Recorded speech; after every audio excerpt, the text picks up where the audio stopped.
Hello students, तो class 12th की physics में आज हम करने वाले हैं बहुत इंपॉर्टेंट टॉपिक जिसका नाम है ड्रिफ्ट वेलोसिटी। सो बेटा, वीडियो शुरू करने से पहले हिट दैट लाइक बटन और चैनल ज्यादा से ज्यादा शेयर कीजिए सो दैट कि बाकी लोगों को भी इसका फायदा हो सके। सो बेटा, यहाँ पे आज जो हम डिस्कस करने वाले हैं वो बहुत ही ज्यादा एक इंपॉर्टेंट टॉपिक है जिसको मैं चाहता हूं कि आप सब बहुत ही अच्छे तरीके से देखो।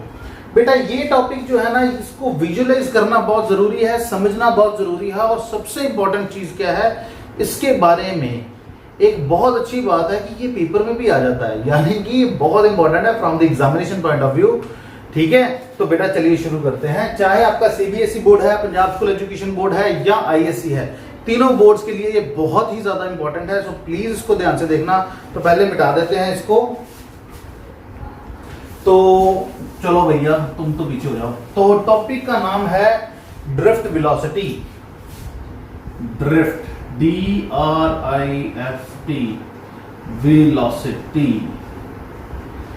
जैसे कि नाम से क्लियर है, ड्रिफ्ट का मतलब होता है खिसकना। खिसकना मतलब खिस के आगे जाना है, मतलब कि एकदम स्मूथली आगे ना जाना, एक दूसरे के साथ टकरा के किसी, जैसे फॉर एग्जांपल सपोज करो कोई स्कूल है, अगर स्कूल के बच्चों को इकट्ठी छुट्टी हो जाती है तो सारे एक दूसरे के साथ धक्का मुक्की करते हुए निकलते हैं ना, तो उसको बोलते हैं ड्रिफ्टिंग। और जो बच्चा जिस स्पीड से निकलता है उसको बोलेंगे ड्रिफ्ट वेलोसिटी। अब ध्यान से देखो कि फॉर एग्जांपल अगर मैं आपसे बात करूं कि एक हमारे पास कंडक्टर है, इमेजिन अ कंडक्टर। बेटा, ये टॉपिक को समझना बहुत ही ज्यादा इंपॉर्टेंट है, बहुत ही बढ़िया कंसेप्ट है, इसको ध्यान से देखना। इसके अंदर कहता है कि सपोज करो एक कंडक्टर है और जो कंडक्टर है उस पे देयर इज नो इलेक्ट्रिक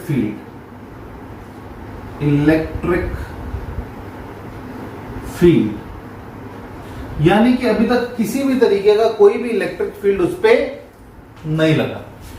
तो जैसे कि आप इसको ध्यान से देखोगे तो इलेक्ट्रिक फील्ड जैसे अभी फिलहाल कोई नहीं लगा हुआ है, ठीक है।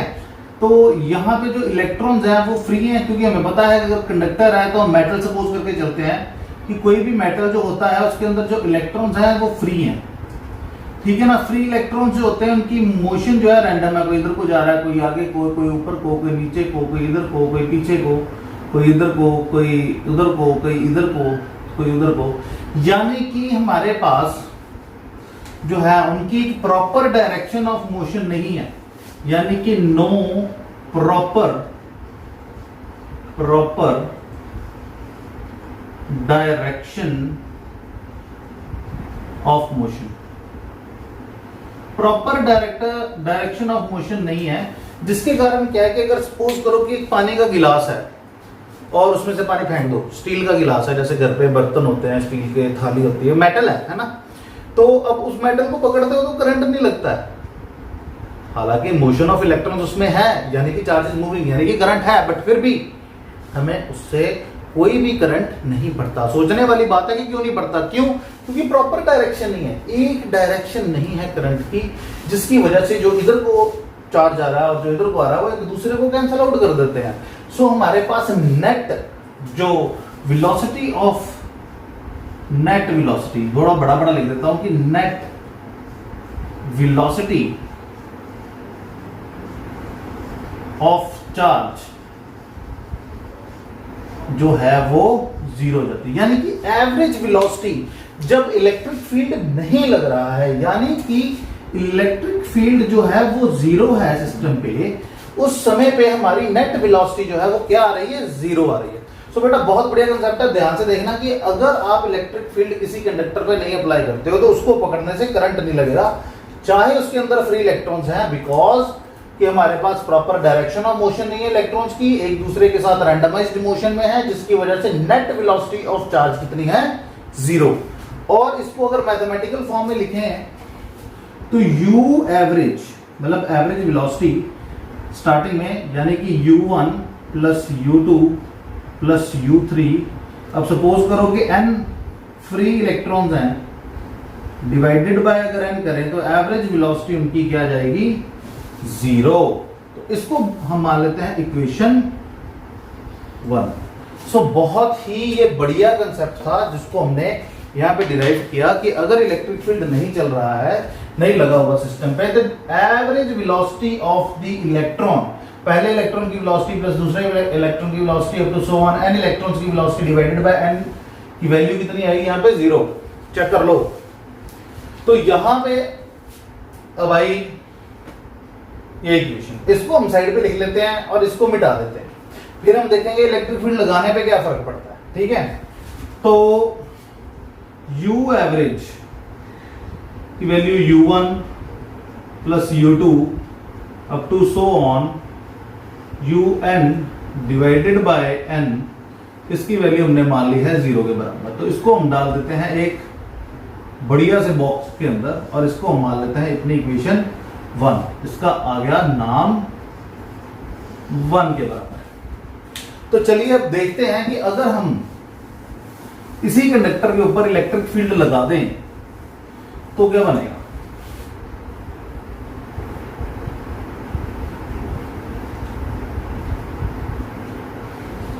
तो जैसे कि हमने देखा कि जब हम इस पे लगाएंगे एक इलेक्ट्रिक फील्ड, सो एक डिफरेंट कलर मैंने यहां भी यूज किया है इलेक्ट्रिक फील्ड के लिए, और बिल्कुल पता चल जाए कि इलेक्ट्रिक फील्ड की क्या डायरेक्शन है।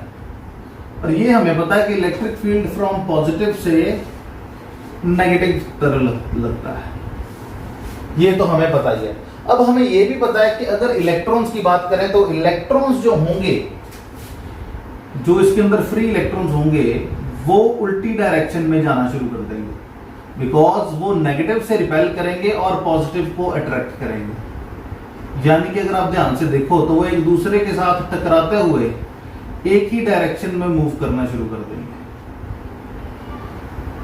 अगर मैं इसको थोड़ा सा ये ईज को छोड़ के बनाऊं तो वो एक दूसरे से टकराते हुए किसी ना किसी ढंग से वो पीछे को ट्रैवल करने की कोशिश करेंगे। इलेक्ट्रॉन्स एक दूसरे के साथ टकराते हुए, ड्रिफ्ट करते हुए। तो ये जो इलेक्ट्रॉन्स हैं, फ्री इलेक्ट्रॉन्स हैं, ये इनकी डायरेक्शन ऑपोजिट होगी किसके, जो इलेक्ट्रिक फील्ड लग रहा है। तो इलेक्ट्रिक फील्ड जौन सा लग रहा है उसकी डायरेक्शन जो है वो इधर को है। इलेक्ट्रॉन्स उल्टा मूव कर रहे हैं बिकॉज पॉजिटिव से नेगेटिव की तरफ इलेक्ट्रिक फील्ड लग रहा है और इलेक्ट्रॉन्स की डायरेक्शन उल्टी। तो इसको समझना बेटा बहुत जरूरी है। अब जो है इलेक्ट्रॉन इधर से इधर आया, इधर से इधर आया, इधर से इधर आया, इधर से इधर आया, और समझने वाली बात है ये क्यों आया।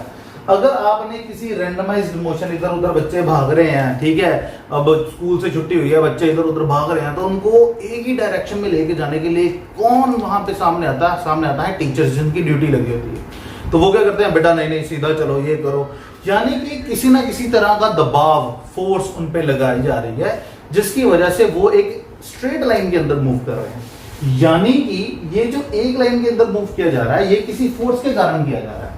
और हमें ये तो पता है कि जब भी फोर्स लगती है, हमने +1 में पढ़ रखा है कि force is equal to mass into acceleration.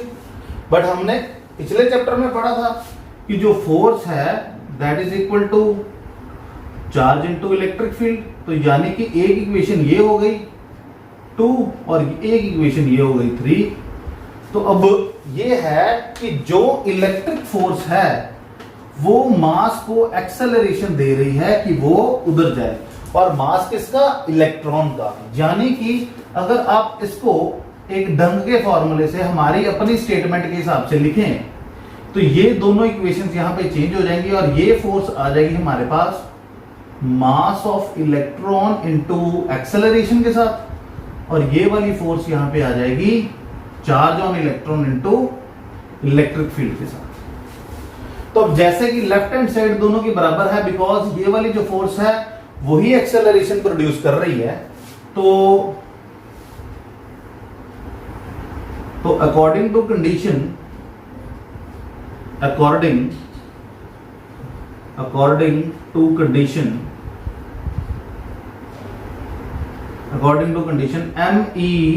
M के पैर में जो ई है, A will be equal to charge of electron into electric field। इसमें से अगर मैं एक्सेलरेशन की वैल्यू निकालूं तो वो आ जाएगी छोटा E into capital E divided by mass of electron, यानी कि इसको हम मान लेंगे अपनी इक्वेशन 4। चेक कर लो बेटा, बहुत इंपॉर्टेंट इक्वेशन है ये, इसीलिए हम इसको एक ब्लू कलर के डस्टबिन में डाल देते हैं सो दैट कि इसकी इंपॉर्टेंस जो है वो आपको पता चल जाए। तो अब बस ये देखना है कि जो कोई भी इलेक्ट्रॉन था, अब हमें ये तो पता है कि सपोज करो कि फर्स्ट इलेक्ट्रॉन जो था उसके पास इनिशियल वेलोसिटी थी u1, एक्सेलरेशन भैया लग रही है उस पे a, ठीक है, और t जो है वो है टाइम, जिस टाइम के अंदर एक्सेलरेशन लगी और उस बॉडी की वेलोसिटी चेंज हुई। तो हमें एक फार्मूला तो पता है कि v is equal to u plus at, तो v1 किसके बराबर होगा, u1 plus a into t. अब एक्सेलरेशन जो है वो पूरे कंडक्टर पे सेम लगेगी, बिकॉज इलेक्ट्रिक फील्ड पूरे कंडक्टर पे सेम है, इसलिए एक्सेलरेशन के साथ 1 2 नहीं जाएगा, टाइम के साथ 1 2 जाएगा। और ये जो टाइम है बेटा, ये समझने वाला कॉन्सेप्ट है। यहाँ पे ये जो t है, t का कॉन्सेप्ट समझने वाला है कि t क्या है। तो बेटा t है यहाँ पे तुम्हारा रिलैक्सेशन टाइम, रिलैक्सेशन टाइम। तो रिलैक्सेशन टाइम क्या होता है कि देखो, जैसे सपोज करो काफी सारे इलेक्ट्रॉन है, तो एक इलेक्ट्रॉन दूसरे से बजा, फिर उसके बाद दूसरा तीसरे से बजा, तो जो दूसरे वाला इलेक्ट्रॉन था उसको पहले वाले ने कोलाइड किया, फिर वो जाके तीसरे वाले से बजा। तो जो रास्ता उसने कवर किया जिसके अंदर उसकी कोलिजन नहीं हुई, वो जो टाइम था ना जब उसकी कोई कोलिजन नहीं हो रही थी, उसको बोलते हैं रिलैक्सेशन टाइम। यानी कि जब एक इलेक्ट्रॉन एक जगह पे कोलाइड करने के बाद दूसरी जगह पे कोलाइड करता है, तो जो बीच वाला टाइम होता है जिसमें उसकी कोई कोलिजन नहीं हो रही, उसमें वो रिलैक्स होता है, इसलिए उसका टाइम है रिलैक्सेशन टाइम। तो रिलैक्सेशन टाइम की डेफिनेशन यहां पे लिख सकते हैं कि the time between two successive का मतलब साथ साथ, सक्सेसिव collisions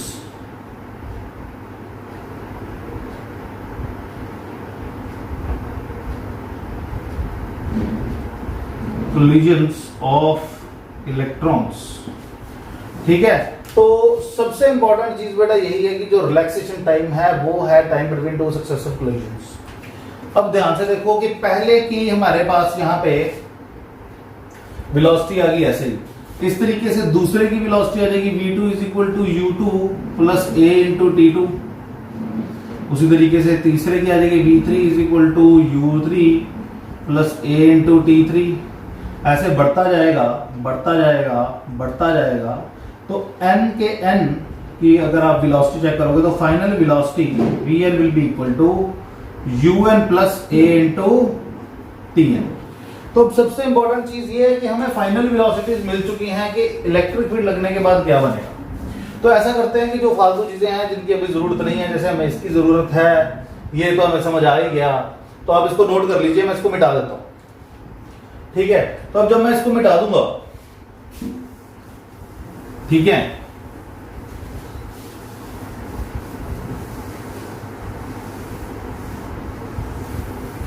इसकी वैल्यू इधर लिख देते हैं साइड पे, सो दैट कि हमें पता लगता है। अब a की वैल्यू किसके बराबर थी हमारी, e into E divided by m E.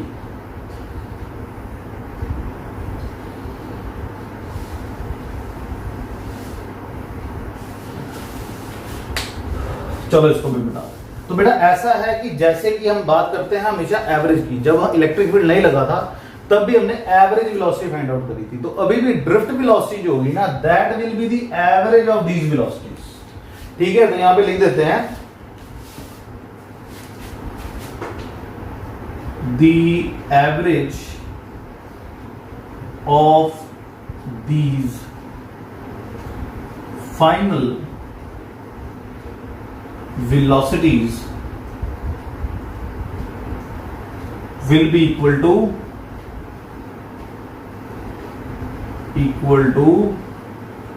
drift velocity।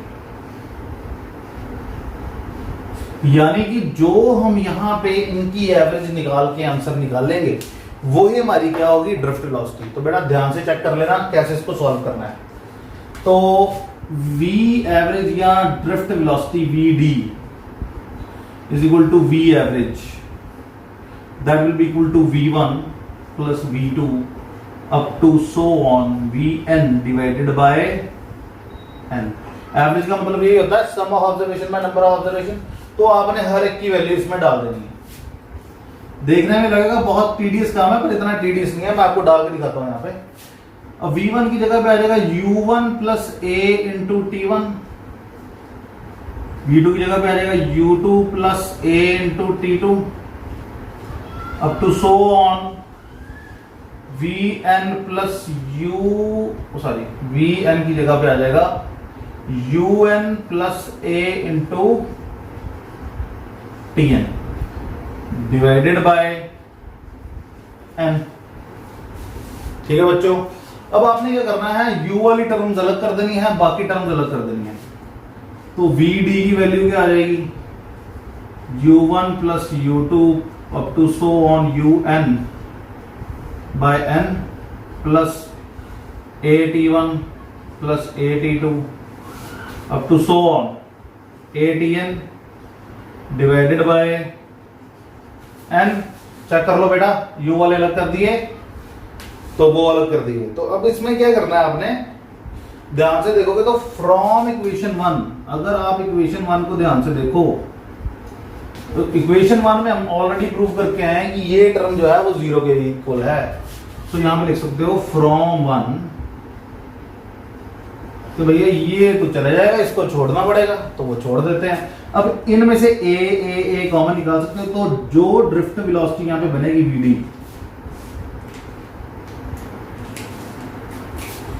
जो यहां पे बनेगा Vd, ए सब में से कॉमन निकल आएगा।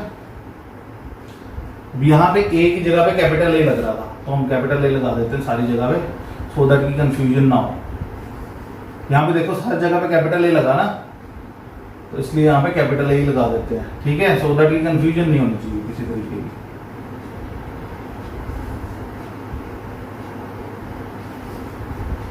तो ये कैपिटल ए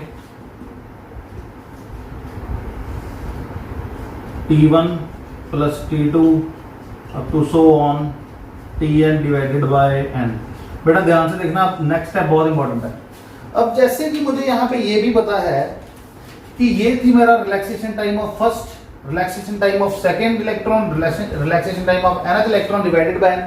तो बेटा हम क्या कर सकते हैं, हम इसकी जगह पे लिख सकते हैं कि T1 plus T2 up to so on Tn divided by n को हम एक क्वांटिटी से रिप्रेजेंट कर देते हैं जो कि है टाउ, और टाउ जो है वो यहां पे रिप्रेजेंट करेगा एवरेज रिलैक्सेशन टाइम, रिलैक्सेशन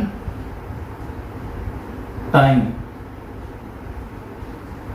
ठीक है, देखो relaxation time of first electron plus relaxation time of second electron plus up to so on nth divided by n, तो उसी की एवरेज होगी। तो एवरेज रिलैक्सेशन टाइम को हम यहां से रिप्रेजेंट कर लेते हैं टाउ के साथ। तो हमारी इक्वेशन यहां पे बन जाएगी Vd is equal to A into tau.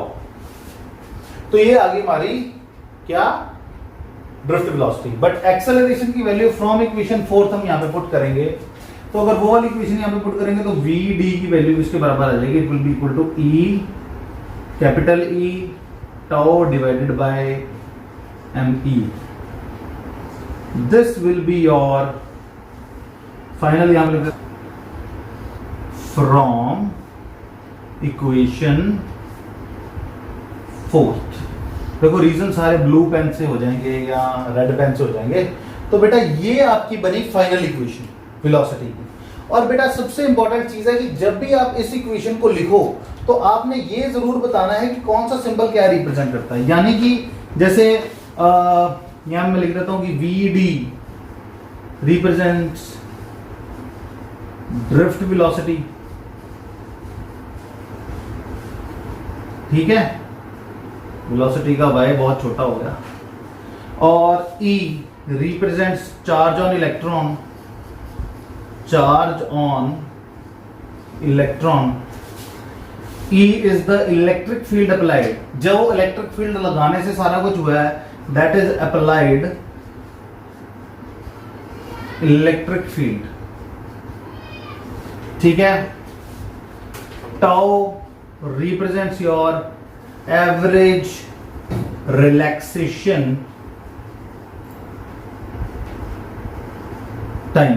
कई बुक्स में बेटा मीन लिखा हुआ है, मीन और एवरेज एक ही बात है, मीन रिलैक्सेशन टाइम या एवरेज रिलैक्सेशन टाइम सेम चीज है। और m के पैर में जो E है that represents mass of electron. So students, सबसे इंपॉर्टेंट चीज यही है कि जब भी आप ड्रिफ्ट वेलोसिटी का आर्टिकल करो तो मोस्ट इंपॉर्टेंटली आपको ये सारे सिंबल्स के बारे में बताना है। कोई भी आर्टिकल, फिजिक्स में जब भी कोई आर्टिकल खत्म करो तो जौन से सिंबल्स लास्ट इक्वेशन में हो उसके बारे में तो जरूरी लिखना है, सो दैट कि इससे ये लगता है, जो आपका एग्जामिनर होता है उसको ये लगता है कि you know the value of each and every variable used, जिससे आपके मार्क्स जो है उन पे काफी ज्यादा इफेक्ट पड़ सकता है।